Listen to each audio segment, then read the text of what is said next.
বিজনী গেৰুকাবাৰী পথত ভয়ংকৰ পথ দুৰ্ঘটনা চাংকটজনক অৱস্থাত এজনক চিকিৎসালয়লৈ প্ৰেৰণ বঙাইগাঁও জিলাৰ বিজনী গেৰুকাবাৰী পথৰ মৌতাৰাত আজি এক ভয়ংকৰ পথ দুৰ্ঘটনা সংঘটিত হয়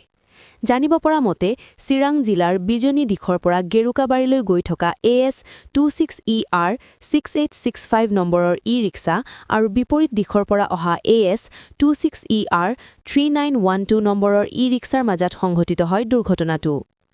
মৌতাৰাত ৰৈ থকা ই-ৰিক্সাখনে মাজপথত হঠাতে ঘূৰণি লোৱাৰ সময়তে বিপৰীত দিশৰ ই-ৰিক্সাখনে নিয়ন্ত্ৰণ হেৰুৱাই খুন্দা দিয়াৰ ফলতেই দুৰ্ঘটনাটো ঘটে দুৰ্ঘটনাত AS26ER 3912 নম্বৰৰ ই-ৰিক্সাৰ চালকজন গুৰুতৰভাৱে আহত হয় আনহাতে আনজন চালক সামান্য আঘাতপ্ৰাপ্ত হয় গুৰুতৰভাৱে আহত চালকজনক তৎক্ষণাত বিজনীৰ ভেটাগাঁও মহকুমা অসামৰিক চিকিৎসালয়লৈ প্ৰেৰণ কৰা হয় ঘটনাস্থলীত গেৰুকাবাৰী আৰক্ষী চকীৰ আৰক্ষী উপস্থিত হৈ ঘটনাৰ গুজ লোৱাৰ লগতে তদন্ত অব্যাহত ৰাখিছে নিউজ ডেস্ক বিজনী ফাৰ্ষ্ট 24